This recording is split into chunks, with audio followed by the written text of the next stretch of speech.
Not every risk on your medication list has a symptom. Some of them have been there for years, quietly, without warning, and the person who prescribed them may never have checked again. Your doctor ran the tests, renewed the prescriptions, said everything looks fine, but nobody sat down with the full list, every medication, every dose, every interaction, and asked, does this still make sense for the person you are now at the age you are now? The American Geriatrics Society maintains an official list of medications considered high risk for adults over 65 since 1991. It is called the Beers criteria, updated as recently as 2023. A study published that same year found that 85% of older adults in community settings were taking at least one medication on that list, 85% without knowing it existed. In this video, I'm going to walk you through exactly what that list identifies, why your body processes these medications differently after 60, and the 3 specific questions that can change your next medical appointment. Not to replace your doctor, to finally have the conversation your appointments keep running out of time for. There's a pill organizer on millions of kitchen counters across this country, 7 compartments, 7 days, every single one of them filled. That organizer didn't start full. It started with one medication, maybe blood pressure, maybe cholesterol. Then something else got added. Then a side effect needed managing. Then a new specialist added something to the list. And at some point, nobody was looking at the whole list. Each doctor was looking at their piece. I know this pattern, not from reading about it, from living next to it. My father was on 7 medications after his second stroke. 7. Not one doctor in that system ever sat down with him and asked, do you still need all of these? That question, that one question, could have changed everything. Here's what most people don't realize. When you are over 60, your liver and kidneys process medication more slowly. The enzymes responsible for breaking down drugs, particularly a group called CYP450, handle multiple medications like a single-lane road at rush hour. When 3 or 4 drugs compete for the same pathway at the same time, the levels in your blood can climb higher than what was intended for a single dose. This is not a failure of your body. This is a predictable consequence of age-related physiology that your body is navigating correctly, but that your prescription list may not be written for. The result? Fatigue that doesn't lift, brain fog that everyone calls aging, dizziness that gets attributed to blood pressure fluctuations, depression that gets treated with another medication. The medical term for this is polypharmacy, and according to a 2024 analysis published in the Journal of the American Medical Association, more than 42% of adults over 65 in the United States are currently taking at least 5 prescription medications simultaneously. That number has nearly doubled in 20 years. Has your doctor ever gone through your full medication list, every single item at a single appointment, or does that conversation still keep getting pushed to next time? I'm James Reyes. I am not a physician. I'm an independent health researcher, someone who has spent years going through the same peer-reviewed literature that clinicians use, because I learned early that being informed is not a luxury, it is a form of protection. And what I'm going to show you in this video is not theory. It is a clinical tool that the American Geriatrics Society has maintained since 1991, updated as recently as 2023, a tool most patients have never heard of. Today, I want to change that. Drop your age in the comments, just a number. I read every one. Everything in this video is based on peer-reviewed research and published clinical guidelines. I'm not here to tell you to stop taking your medications. I'm here to give you the information you need to have a real conversation with the person who prescribes them. Let me introduce you to something called the Beers criteria. The American Geriatrics Society, the leading professional organization for geriatric medicine in the United States, publishes and regularly updates a list of medications that are considered potentially inappropriate for adults aged 65 and older. It is called the AGS Beers criteria, named after geriatrician Dr. Mark Beers, and the most recent version was published in the Journal of the American Geriatrics Society in 2023. The Beers criteria has existed since 1991, 34 years, and the overwhelming majority of patients who are over 65 and on multiple medications have never once heard those two words. Here is what it identifies. Medications where the known risks for adults, specifically in this age group, outweigh the likely benefits. Not because the drugs are inherently dangerous, because the body at 65, at 70, at 75 processes them differently than the body those original doses were designed for. The categories include benzodiazepines, the class of drugs that includes common anxiety and sleep medications. Many older adults have taken these for years, sometimes decades. The 2023 Beers criteria flags this entire class as high risk for cognitive impairment, delirium, motor incoordination, and falls in older adults. Let me be specific about what that means.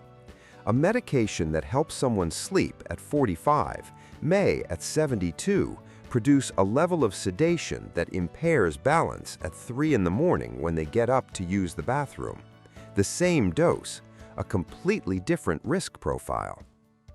Certain antihistamines, medications commonly found over the counter, used for allergy symptoms or sleep, also appear on the list for older adults, flagged for their anticholinergic properties, which are associated with confusion and memory disruption.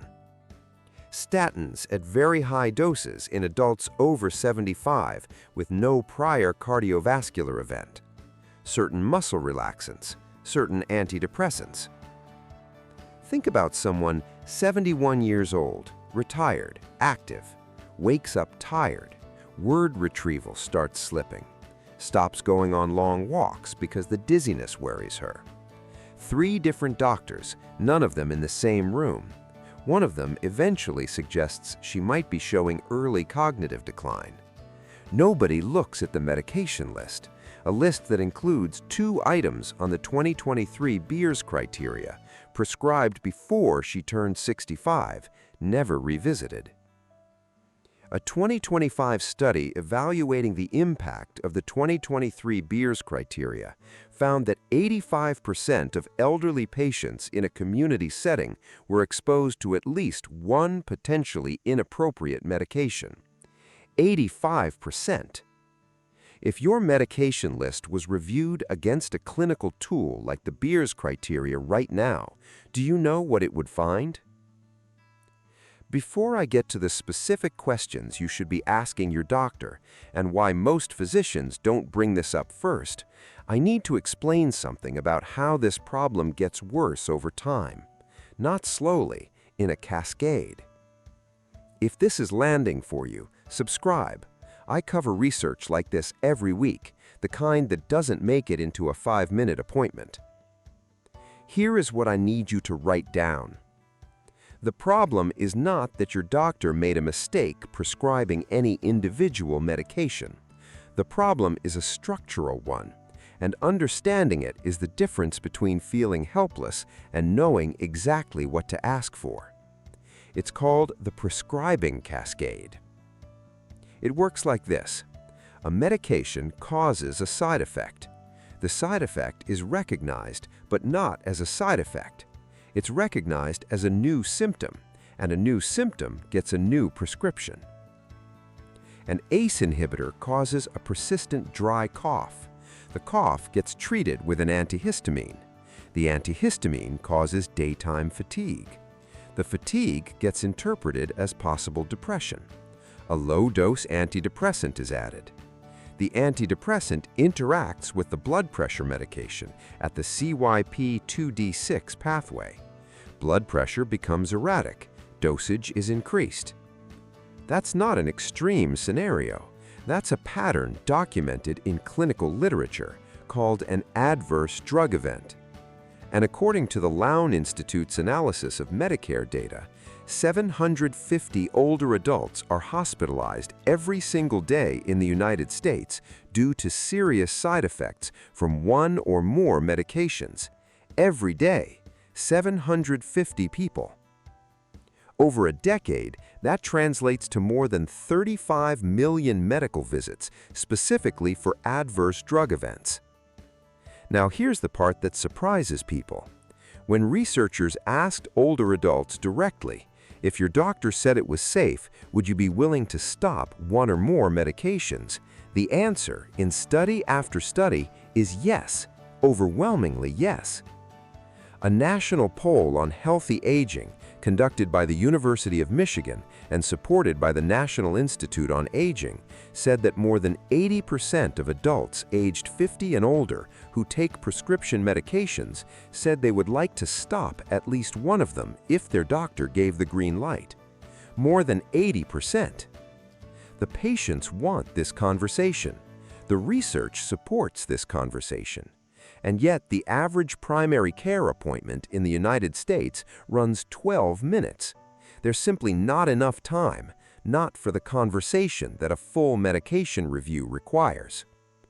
This is not the fault of your physician.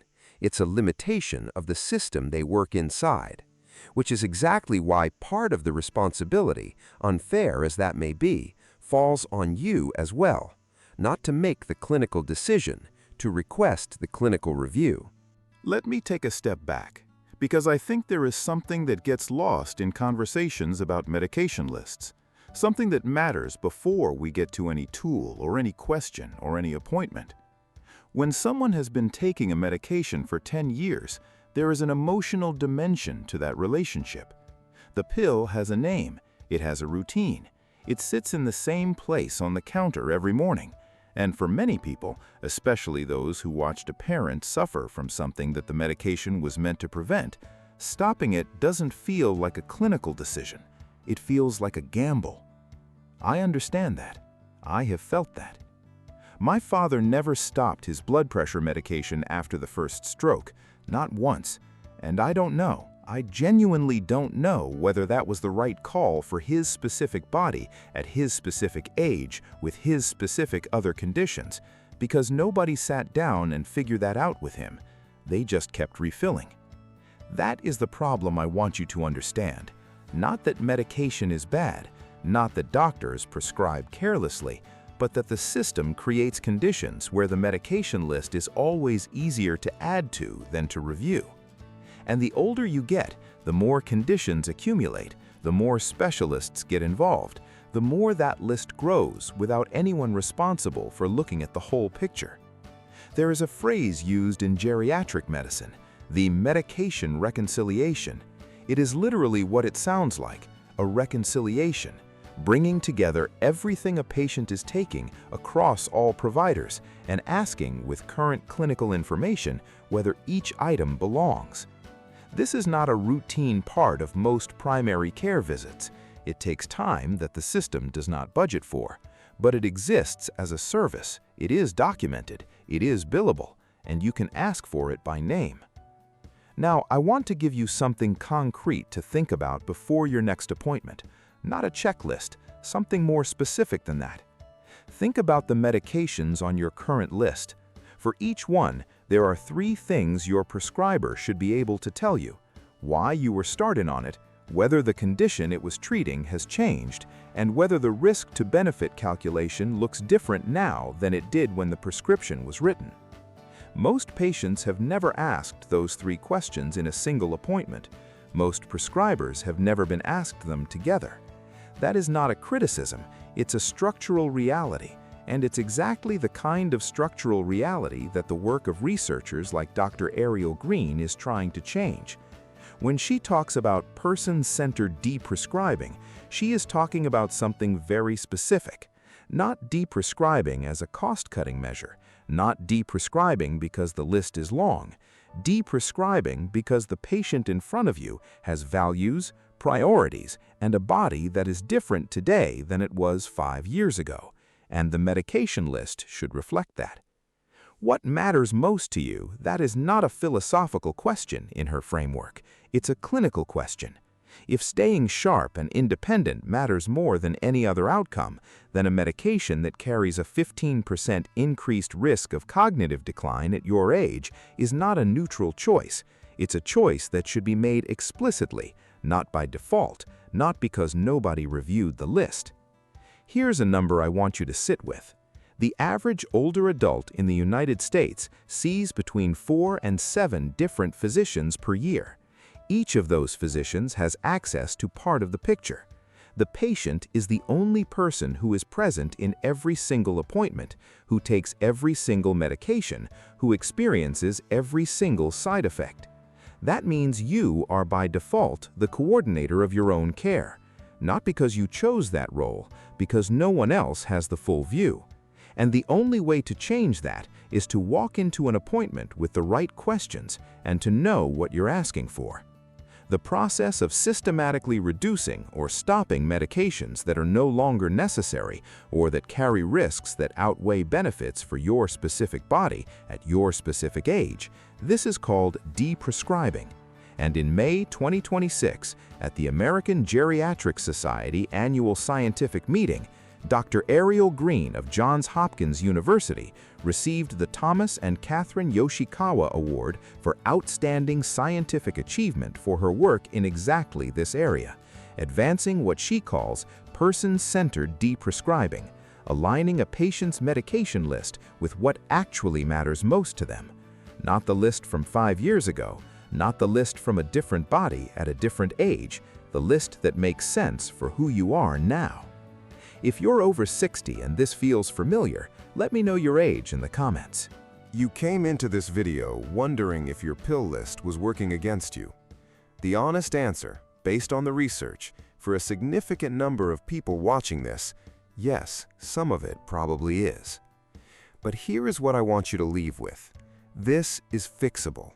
Not by stopping your medications on your own, never do that, but by having a specific, informed conversation with the physician who prescribes them. Here are the 3 requests that can change that conversation. Request 1. Ask for a full medication reconciliation. Use those exact words. I'd like a full medication reconciliation at my next appointment. This means every medication, prescription, over-the-counter, and supplement reviewed together in one session. This is a documented, billable medical service. You are entitled to request it. Request 2, ask specifically, is each of these still indicated for my current age and health profile? Not, do I need this? That framing puts the burden on you to question a professional. Is this still indicated for my current profile? Puts the clinical question where it belongs, in the clinical framework. Request 3, ask if any of your medications appear on the AGS Beers criteria. You now know what that is. Your doctor does too. The fact that you know the name of this document changes the nature of the appointment. You are not a passive recipient of prescriptions. You are an informed participant in your own health. Those are the 3 requests. And before I get to the recap, I want to make sure you understand what you are really asking for when you use them. You are not questioning your doctor's judgment. You are giving them the information they need to give you better care. A physician who sees a patient every 12 minutes does not always have the time to pull the full medication history, cross-reference it against the Beers criteria, and initiate a deprescribing conversation unprompted. But a patient who walks in and says, "I would like to review my full list today," that patient changes the nature of that appointment. That patient makes the review possible. Research published through the AARP in June 2025 found that 55% of adults over 40 taking 5 or more medications reported low mental well-being, compared to 46% of those on fewer medications. 47% reported low life satisfaction. Those are not small differences. Those are quality of life differences that a medication review could potentially address. There's a phrase that Dr. Green used at the AGS meeting that I keep coming back to: aligning medications with what matters most. Not the medications that were right 5 years ago, not the medications that made sense before other conditions changed. The medications that are right for the person you are today, at the age you are today, for the life you actually want to live. That alignment is available to you, but only if you ask for it. You are not a passive recipient of medical decisions. You are an informed participant in your own health. If this changed how you see your medication list, drop the word informed in the comments below. I want to see how many of you are walking into that appointment differently. 3 things from today. 1. Polypharmacy, 5 or more medications, affects more than 42% of adults over 65 and carries measurable risks that increase with age. 2. The AGS Beers criteria is a real, published, and regularly updated clinical tool that identifies high-risk medications for older adults. It exists. You can reference it by name in your next appointment. 3. Deprescribing is not about stopping everything. It is about reviewing everything and keeping what still makes sense for who you are now. If you haven't subscribed yet, I put out research like this every week. Not general wellness, specific evidence-based information for adults who want to stay ahead of the system. Subscribe and you'll see it when it comes out. Next, I want to look at something that almost no one talks about. What happens to your liver specifically when you combine certain over-the-counter pain medications with common prescriptions? The interaction that lands people in the emergency room who thought they were being careful. Of the 3 requests I just walked you through, which one are you taking to your next appointment? Everything covered in this video is based on peer-reviewed research and published clinical guidelines from organizations including the American Geriatrics Society, the Journal of the American Geriatrics Society, AARP, and the National Institute on Aging. This is not medical advice. I'm not a physician. These are tools for a more informed conversation with the physician who is responsible for your care. Please do not stop or modify any medication without first discussing it with your prescribing doctor.